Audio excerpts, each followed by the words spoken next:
गौतम बुद्ध के बचपन का नाम सिद्धार्थ था। अक्सर सिद्धार्थ एकांत में जाकर ध्यानमग्न रहा करते थे। एक दिन की बात है, सिद्धार्थ अपने उपवन में एक शांत जगह इसी प्रकार ध्यानमग्न थे कि तभी एक घायल हंस उनके सामने आ गिरा, जिससे उनका ध्यान भंग हो गया। जब उन्होंने अपनी आंखें खोली तो देखा कि सामने एक सफ़ेद हंस तीर की वार से बुरी तरह घायल पड़ा तड़प रहा था। उसे देखते ही सिद्धार्थ का मन द्रवित हो उठा और उन्होंने उसे तुरंत उठा लिया।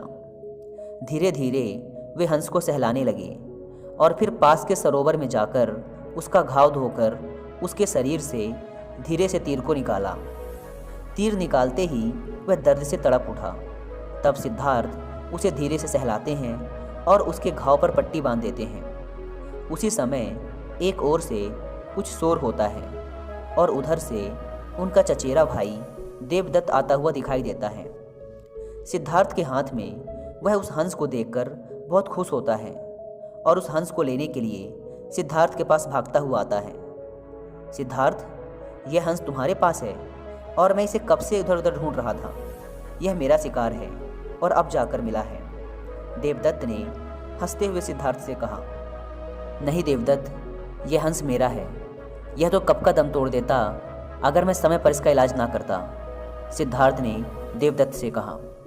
दम तोड़ देता तो क्या होता? मैंने इसीलिए तो इसे मारा है।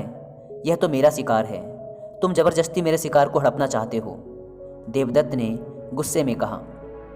इस तरह दोनों भाइयों में उस हंस के लिए वाद विवाद होने लगा और धीरे धीरे बात बढ़ती गई।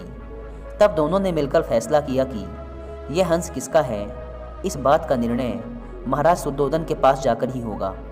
और दोनों भाई राज दरबार में गए। वहाँ उन दोनों ने अपना अपना तर्क महाराज के सामने रखा। दोनों की बातों को ध्यान से सुनने के बाद महाराज शुद्धोधन विचार करके बोले, चूंकि यह हंस देवदत्त का शिकार है, इसलिए इस पर पहला अधिकार देखा जाए तो देवदत्त का है। परंतु सिद्धार्थ ने भी इस हंस की जान बचाई है, इसलिए उन दोनों के ही अधिकारों को नकारा नहीं जा सकता। राजा शुद्धोधन थोड़ी सोच में पड़ गए।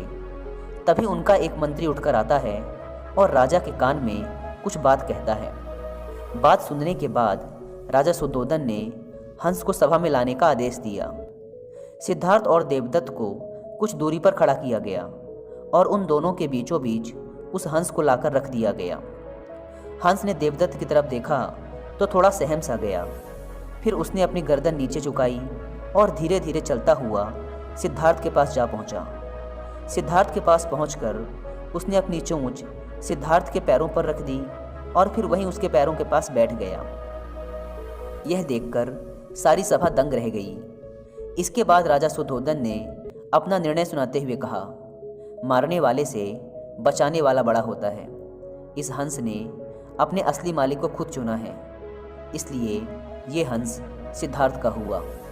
महाराज शुद्धोधन का निर्णय सुनकर सिद्धार्थ की आंखों में एक चमक आ गई और वे उस हंस के शरीर पर धीरे से अपना हाथ सहलाने लगे। दोस्तों, इस कहानी में हमने देखा कि एक बेजुबान जानवर भी प्रेम की भाषा समझता है और ये एक चीज़ हम सब ने अपनी ज़िंदगी में एक्सपीरियंस कर रखी है। एक किसान के लिए उसके बैल उसके प्रेम को महसूस कर सकते हैं।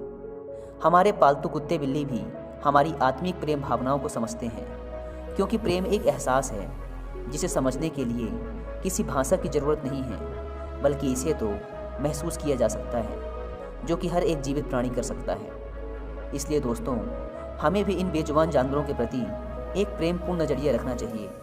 इनके प्रति हिंसक नहीं बनना चाहिए, क्योंकि इनके अंदर भी एक जान है और इन्हें भी दर्द होता है।